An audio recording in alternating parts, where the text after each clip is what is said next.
You're standing on a street corner in Queens. It's freezing. You've got 40 hand-sewn hats in a bag. No store, no website.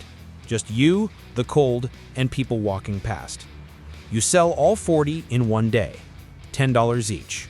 $400. And in that moment, you realize, I don't need permission to build an empire. I just need product and hustle. His name is Daymond John. That corner in Queens was the beginning. 30 years later, he'd turned those hats into a $350 million fortune. This is how a kid with $50 changed the fashion industry. February 23, 1969. Daymond John was born in Hollis, Queens, New York. His parents divorced when he was young, single-parent household. His mom, Margot, worked constantly to keep things together. Daymond learned early, nobody's coming to save you. You want something? Work for it. By 10 years old, he was handing out flyers for cash.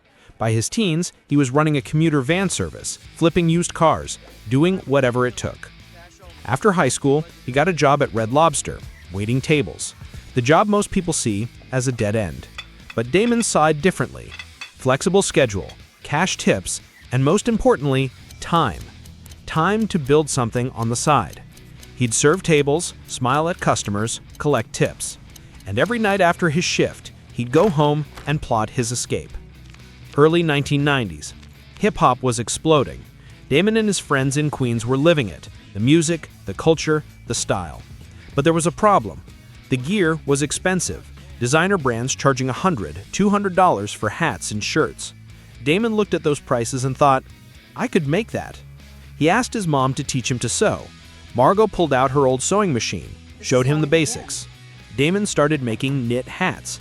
He bought fabric with about $40 to $50, basically everything he had. Made a batch of hats, by hand, then walked to the corner and started selling. $10 each. People stopped, checked the quality, bought them.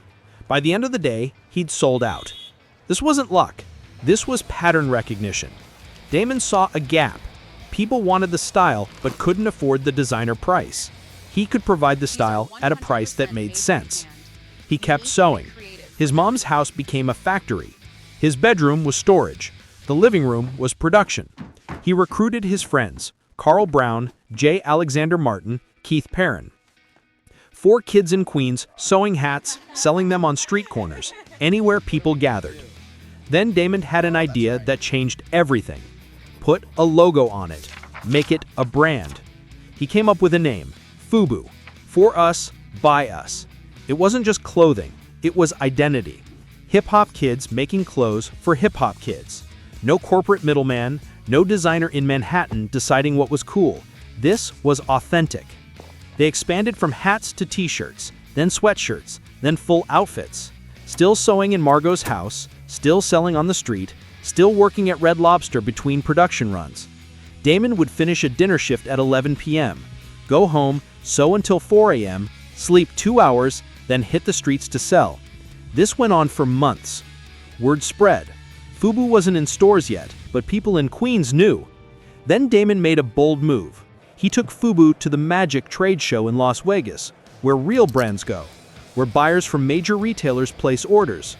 Daymond and his crew scraped together enough money for a booth, showed up with their homemade samples, and prayed someone would take them seriously. The trade show was a success. Too successful. Retailers loved FUBU. They placed orders, big orders. By the end, Daymond had about $300,000 in commitments. He walked out feeling like he'd won. Then reality hit. He didn't have the money to fulfill those orders. Think about that. You just got the break of a lifetime. Stores want your product, and you can't afford to make the clothes. Daymond went to banks, 27 banks, told him his story, showed them the orders, asked for a loan. 27 banks said no. A kid from Queens with no collateral, no track record? Too risky. Daymond was out of options. The orders would expire. Retailers would move on. FUBU would die before it ever really lived. That's when his mother did something extraordinary. Margot took out a $100,000 line of credit on her house. Her house, the place she lived. She bet everything on her son's dream. Not because it was safe, because she believed in him more than the banks did. That decision saved FUBU. It also meant if Daymond failed, his mom lost everything. So Daymond and his team worked like their lives depended on it, because they did. They fulfilled the orders, got FUBU into stores, small boutiques at first, then bigger retailers. The brand started catching fire. But the real explosion came from hip-hop. LL Cool J, one of the biggest rappers in the world, started wearing FUBU.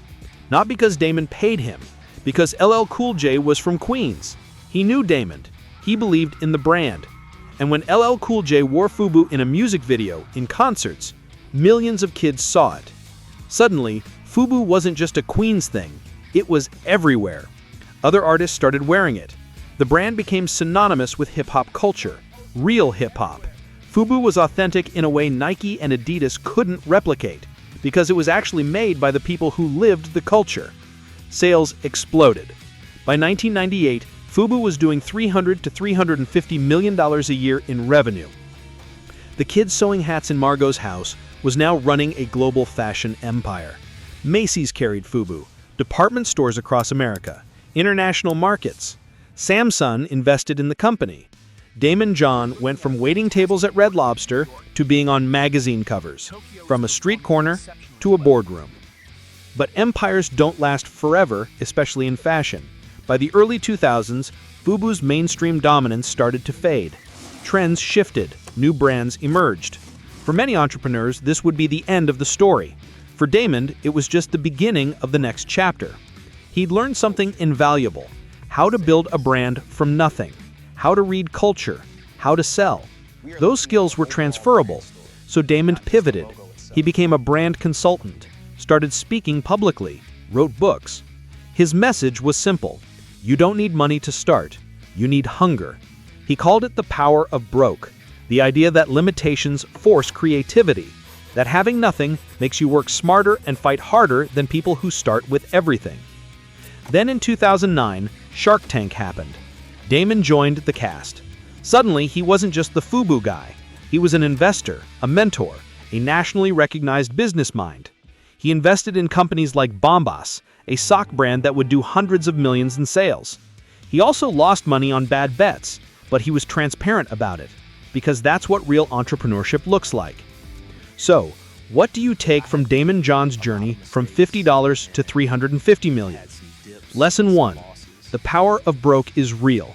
Daymond didn't have capital, so he had to be creative. Sewed his own product, sold on street corners, started where he was with what he had. Money makes things easier, but it doesn't make things happen. Hunger does. Lesson 2. Your mom's house is your first factory. You don't need an office or investors. You need a place to work and the willingness to work there. Daymond turned a bedroom into a production line. The location doesn't matter, the work does. Lesson 3. Culture beats capital. FUBU won because it was authentic, made by the culture for the culture. Big brands had bigger budgets, but they didn't have credibility. In a world where everyone can spot fake, authenticity is the ultimate competitive advantage. Lesson 4. One believer can change everything. 27 banks said no. One person, his mom, said yes. That's all it took. You don't need everyone to believe in you. You need one person willing to bet on you. Then you prove them right. Lesson 6. Bet on yourself before you ask others to. Daymond worked Red Lobster shifts and sewed until 4 a.m. He didn't quit his job and hope it worked out. He proved the concept while paying his bills. Don't quit your job on a dream. Quit on a working business model. Lesson 7. The brand is the business. FUBU wasn't just clothes. It was identity. People didn't buy FUBU. They joined FUBU. Your product is what you sell. Your brand is why people buy it. Build a brand that means something. Daymond John is worth about $350 million today. He's a Shark Tank investor, a best-selling author, a business icon. But none of that happens without the first step: 40 hand-sewn hats on a street corner in Queens. That's where it started. Not in a boardroom, not with a loan, not with permission.